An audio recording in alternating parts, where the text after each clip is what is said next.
दोस्तों, एक serial killer की दिल को दहला देने वाली कहानी, जो कि एक प्रेस कॉन्फ्रेंस चल रहा होता है। उसमें पत्रकार भी मौजूद होते हैं, साथ ही साथ पुलिस वाले भी मौजूद होते हैं, बड़े बड़े अधिकारी भी थे।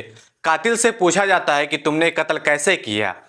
तभी वह कातिल कहता है कि साहब, करके दिखाऊं। जब बात करके दिखाने की आती है, रिहर्सल की बात आती है, तब एक पुतले को सूट सलवार पहनाए जाते हैं और सूट सलवार पहनाने के बाद उस कातिल को उस पुतले के पास छोड़ दिया जाता है।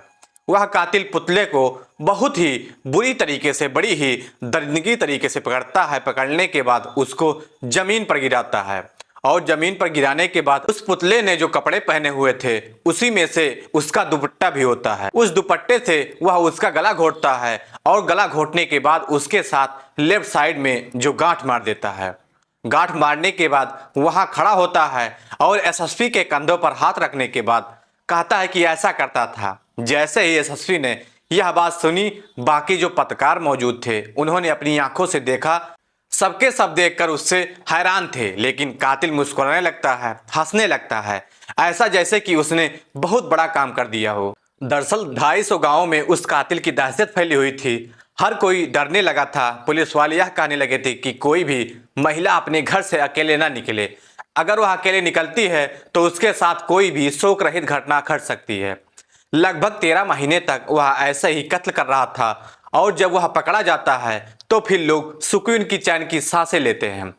आज की घटना सुनाने के बाद शायद आप भी हैरान रह जाएंगे, परेशान हो जाएंगे कि एक कातिल बूढ़ी बुजुर्ग महिलाओं के पास जाता है, उनसे कहता है कि मैं तुम्हारे साथ संबंध बनाना चाहता हूँ। महिलाएं गाली देती हैं, छूने की कोशिश करता है तो वह धक्का दे देती हैं और यही से कातिल की कहानी की इबारत शुरू होती है। तो दोस्तों, गुड मॉर्निंग, नमस्कार, सत श्री अकाल। एक बार फिर से आप तमाम लोगों का स्वागत है स्टोरी बाई क्राइम 100 के इस एपिसोड में। उम्मीद है कि पूरी फैमिली अच्छी होगी, अपना और अपनों का ख्याल रख रही होगी। दोस्तों, कहानी में आगे बढ़ने से पहले आप लोगों से फिर वही रिक्वेस्ट है कि अगर आप चैनल पर नए हैं तो चैनल को सब्सक्राइब करें, शेयर करें और ज़्यादा से ज़्यादा लाइक करें। और जिन भी लोगों को अपना नाम बुलवाना है वह कमेंट बॉक्स में अपना नाम जरूर लिखें और कहाँ से हैं यह भी लिखें। तब तक देरी ना करते हुए कहानी में आगे बढ़ते हैं।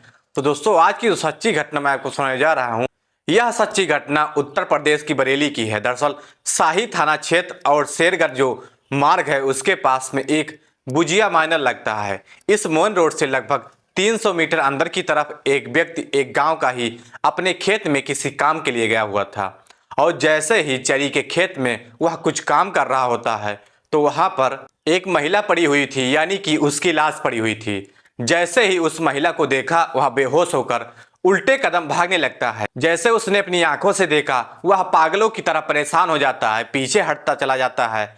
यह बात है 2 जुलाई 2024 की सुबह के करीबन 8 बजे के आसपास का वक्त रहा होगा। वह परेशान हो जाता है, दौड़ता हुआ गांव जाता है और गांव जाने के बाद वह सीधा प्रधान के पास जाता है, जिनका नाम राजकुमार होता है। कहता है कि मैंने चरी के खेत में एक लाश देखी है। जैसे प्रधान को यह बात पता चलती है, प्रधान नजदीकी पुलिस स्टेशन को यह सूचना देता है कि साहब, हमारे ही गांव में एक छोटा सा जंगल है और वही जो शाही शेरगढ़ मार्ग जो लगता है वहां पर बजिया माइनर है, उसके पास में ही एक चरी का खेत है, वहां पर एक लाश पड़ी हुई है। पुलिस के लिए एक नॉर्मल सी सूचना थी। पुलिस वाले जैसे ही सूचना पाकर मौके पर पहुंचते हैं, वहां पर बहुत सारे लोगों का जमघट लगा हुआ था। पुलिस ने जैसे ही इस लाश को देखा, पुलिस के होश उड़ जाते हैं। पुलिस परेशान हो जाती है। दरअसल जो महिला थी, इस महिला का नाम अनीता देवी होता है, जिसकी उम्र महज 44 साल होती है। मृत अवस्था में पड़ी हुई थी, उसकी लाश पड़ी हुई थी और उसी के साड़ी के पल्लू से उसका गला घोंटकर हत्या कर दी गई थी। और जब हत्या के बाद उसके गले में एक गांठ भी बांधी जाती है साड़ी के उस पल्लू से। बस यह जो गांठ थी, इस गांठ को देखने के बाद जितने लोगों तक यह बात पहुंचती है, उतनी ही लोगों में दहशत फैल जाती है। लोग बहुत बुरी तरीका से डरने लगते हैं। अब इस बात की जानकारी जिले के जो एसएसपी होते हैं अनुराग राय, साथ ही एसपी मुकेश चंद मिश्र, सीओ दीप शिखा शाही के साथ शीशगढ़ थाना, शेरगढ़ थाना या फतेहगढ़ पश्चिम का थाना जो भारी पुलिस बल के साथ मौके पर पहुंचते हैं। बड़ी संख्या में पुलिस वालों को देखने के बाद हर कोई यह सोचने पर मजबूर हो जाता है कि आखिरकार इतनी सारी पुलिस क्यों आई है। अगले दिन यह खबर अखबारों में छपने लगती है और जैसे ही 3 जुलाई 2024 को यह खबर अखबारों में प्रकाशित होती है तो खबर पढ़ने वाले भी सब हैरान और परेशान हो जाते हैं। बाकायदा अगले दिन जो इस इलाके के एडीजी होते हैं रमेश सिंह, वह भी पहुंचते हैं। वह भी जानने के बाद एक संदेश देते हैं कि घर से कोई भी महिला अकेले न निकले, और अगर अकेले निकलती है तो उसके साथ कोई भी हादसा हो सकता है। अब इस महिला की पहचान करने की कोशिश की जा रही थी कि आखिरकार यह महिला कौन है। दरअसल नाम तो इसका मैंने पहले ही बता दिया था, जिसका नाम अनीता देवी होता है, जिसकी उम्र महज 44 साल के आसपास होती है। यह थाना शेरगढ़ का एक गांव लगता है होसपुर, वहां की रहने वाली होती है। इसके पति का नाम सोमपाल होता है। सोमपाल से पूछा जाता है कि यह यहाँ पर कैसे पहुंची। दरअसल गांव तो काफी दूर था। तब उसने बताया कि 1 जुलाई 2024 की सुबह लगभग 8 बजे के आसपास घर से निकलती है बैंक के कुछ काम के लिए, और उसे जाना था अपने मायके। मायके लगता है उसका थाना फतेहगंज पश्चिम में एक गांव लगता है खिरका, वहां पर पहुंचना था। लेकिन रात के 9 बज जाते हैं। 1 जुलाई 2024 को यह अपने घर पर नहीं पहुंच पाती है। अब जैसे ही सूचना मिलती है कि क्या अनीता घर पर पहुंच गई है। अनीता के 3 बच्चे भी होते हैं और तीनों बच्चे घर पर ही थे। वह महिला अकेली गई हुई थी। जब यह मायके नहीं पहुंचती है, मायके वालों से संपर्क किया जाता है तो सोमपाल को पता चलता है कि वह घर पर नहीं पहुंची है। अब सोमपाल परेशान हो जाता है, इतना परेशान हो जाता है कि वह अपनी पत्नी को रात भर तलाश करता है, पुलिस के पास जाता है। पुलिस भी अज्ञात में मुकदमा दर्ज कर लेती है, लेकिन मिलती ही नहीं है। 1 जुलाई को यह गायब हुई थी। 2 जुलाई को आखिरकार यह मिल जाती है। जब 2 जुलाई को मिलती है और जिस रूप में मिलती है तो लोगों के होश उड़ जाते हैं, क्योंकि पिछले 13 महीनों में लगभग 10 कत्ल हो चुके थे। यह गिरहवी हत्या थी और सबका सेम पैटर्न होता है, एक जैसी हत्या की। क्योंकि अगर हम हत्याओं की बात करें तो मई 2023 में कलावती, जो कि प्रतापपुर की रहने वाली महिला होती है, उसकी हत्या होती है इसी तरह से, इसी पैटर्न पर। लेकिन घर वालों ने कोई एफआईआर दर्ज नहीं कराई थी, इसलिए इस महिला की जो बात थी वह दब जाती है। लेकिन यह बात बाद में खुलकर आती है जब इस घटनाक्रम की आगे चर्चा होना शुरू होती है। दरअसल फिर 5 जून 2023 को शाही थाना क्षेत्र का एक गांव लगता है प्रतापपुर, वहां की कलावती के बारे में पता चलता है। इसके बाद 19 जून 2023 को शाही फतेहगंज पश्चिम रोड पर एक कुलचा की धनवती के शव को गन्ने के खेत में मिलता है। 30 जून 2023 को शाही गांव के आनंदपुर में चारा लेने गई प्रेमवती, उसकी भी हत्या कर दी जाती है। 22 जुलाई 2023 को खजुरिया की कुसुमा देवी की, उसका भी शव गन्ने के खेत में मिलता है। 23 जुलाई 2023 को सेवा ज्वालापुर की बीरावती का भी शव खेत में मिलता है। 19 अगस्त 2023 को खेरू की गेटिया निवासी भीमवती का भी शव मिलता है। साथ ही 20 नवंबर 2023 को खरसैनी की दुलार देवी का भी शव खेत में मिलता है। 31 अक्टूबर 2023 को शीशगढ़ थाना क्षेत्र के गांव लखीमपुर की महमूद का भी शव खेत में मिलता है। 26 नवंबर 2023 को शीशगढ़ के गांव जगदीशपुर की उर्मिला देवी का शव भी गन्ने के खेत में मिलता है। 29 नवंबर 2023 में ही मीरगंज के गांव गला की रेशमा देवी का भी शव झाड़ियों में मिलता है। और 2 जुलाई 2024 को वह होसपुर वाली अनीता का भी शव चरी के खेत में मिलता है। सभी महिलाओं को ज्यादातर या तो झाड़ियों में मारा गया था या फिर खेत में मारा गया था। अब जब यह दहशत फैल जाती है, यह जो सबसे अंतिम घटना होती है 2023 के नवंबर में होती है, और ठीक अगली जो घटना होती है वह 2 जुलाई 2024 को होती है। कई महीने बीत जाते हैं। अब उसमें पुलिस ने कुछ घटनाओं का खुलासा भी कर दिया था। अगर रेशमा की बात करें या बीरा देवी हत्याकांड की बात करें, काफी समय से मेहनत की जा रही थी, लेकिन पुलिस को कुछ सफलता नहीं मिल रही थी। तभी 4 सिपाही ऐसे होते हैं शाही थाने के, जिसमें एक का नाम आरक्षी सरफराज होता है, एक का नाम उत्तम कुमार होता है, शेखर वर्मा होता है और अमित कुमार चौधरी होता है। इस घटना के खुलासे में इन 4 सिपाहियों का अहम रोल बताया जाता है। दरअसल इन 4 सिपाहियों की जो ड्यूटी होती है उस ड्यूटी से अलग अलग होती है, क्योंकि वह लोग ना तो ढंग से सोते थे, ना तो ढंग से खाते थे, ना तो ढंग से आराम किया करते थे। 12 से 13 घंटे ड्यूटी किया करते थे। अलग अलग गांव की तरफ, अलग अलग गांव में जाने के बाद वह हर छोटी से छोटी बातों के बारे में बातचीत किया करते थे।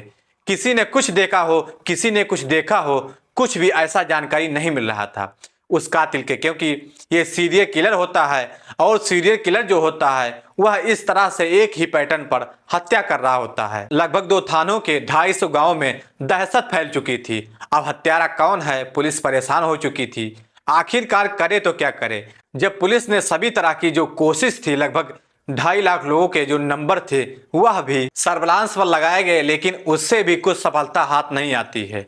लेकिन 4 सिपाहियों ने सचमुच कमाल कर दिया। जब 4 सिपाही अलग अलग गांव में अलग अलग लोगों से, अलग अलग महिलाओं से, खेत में जाने वाली महिलाओं से बात करते हैं, तो खासकर इन हत्यारों के पीछे एक चीज तो जरूर थी। जब भी हत्या होती थी तो महिला सिंगल होती थी, अकेली होती थी। अब ऐसी स्थिति में एक जानकारी मिलती है मुखबिर के माध्यम से और महिलाओं के माध्यम से।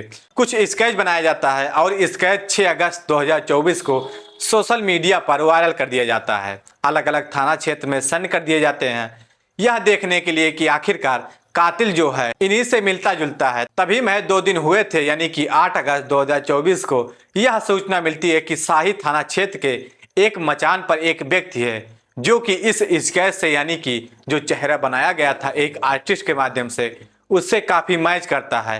अब पुलिस ने जाकर उसको पकड़ लिया। दरअसल वह ऐसे लग रहा था देखने में जैसे वह मंद बुद्धि का हो, जो ठीक से बात भी नहीं कर पा रहा है। कुछ बात करता तो हंसने लगता है।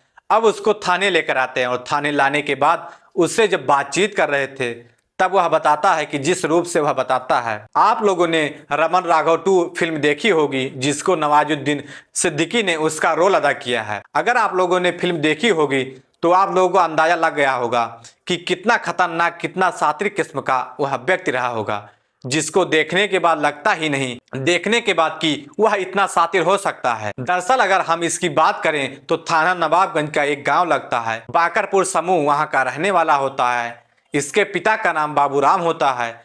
बचपन में ही इसकी माँ खत्म हो चुकी थी तो इसके पिता ने दूसरी शादी कर ली थी। पिता जब दूसरी शादी कर लेते हैं तो इसकी जो सौतेली माँ होती है इसको किसी न किसी बात पर, किसी न किसी बहाने से पीट दिया करती थी, खूब मारा करती थी। जब उसका मन भर जाया करता था तो अपने पति से कहा करती थी, किसने ये गलतियां की हैं, इस तरह से गलती कर रहा था। यह बचपन से ही थोड़ा सा मंद बुद्धि टाइप का रहा था, इसलिए इसके पिता को भी गुस्सा आता था और पिता भी पीटने लगता था। इसलिए इसे घर में बहुत ज्यादा नफरत सी होने लगती है, माँ से भी, पिता से भी। हालांकि वह अपनी माँ और पिता से इतना डरता था कि उन्हें कभी नुकसान पहुंचाने की कोशिश भी नहीं करता था। और साल 2014 में इसकी भी शादी हो जाती है। भानपुर की एक लड़की होती है जिसका नाम लंगश्री नाम की जो लड़की होती है, वह विकलांग होती है, लेकिन शादी हो जाती है। लेकिन इसने अपनी पत्नी को भी इतना ज़्यादा टार्चर किया, परेशान किया। बताया जाता है कि उसको भी 2 बच्चे पैदा हो जाते हैं। साल 2018 में वह इस घर से हमेशा के लिए अलविदा कह देती है, चली जाती है कि मुझे इस व्यक्ति के साथ रहना ही नहीं है। व्यक्ति का नाम होता है कुलदीप गंगवार, जिसकी उम्र लगभग 35 साल के आसपास होती है। अब कुलदीप गंगवार को इसकी पत्नी छोड़ चली जाती है, लेकिन वह घर में रहता है। लेकिन जब उसको घर में कुछ मार पिटाई होती है तो यह ऐसी स्थिति में कुछ वक्त काट लेता है। लेकिन साल 2023 में आखिरकार यह अपने इस घर को छोड़कर, जो बाबूराम का घर होता है, और यह अपनी बहनों के पास चला जाता है। इसकी 2 बहनें होती हैं, दोनों की शादी हो चुकी है। एक सब्जीपुर खाता गांव में रहती है और दूसरी आनंदपुर गांव में रहती है। तो यह कभी अपनी बड़ी बहन के पास तो कभी छोटी बहन के पास, कभी किसी रिश्तेदार के पास वहां पर जाकर अपना रुक जाता था और सुबह ही घर से खाना खाकर निकल जाया करता था। यह कभी भी अपने पास मोबाइल नहीं रखता था, मोबाइल था ही नहीं इसके पास। और सबसे बड़ी हैरान करने वाली बात यह थी कि यह कभी भी सीधे रास्ते नहीं चलता था।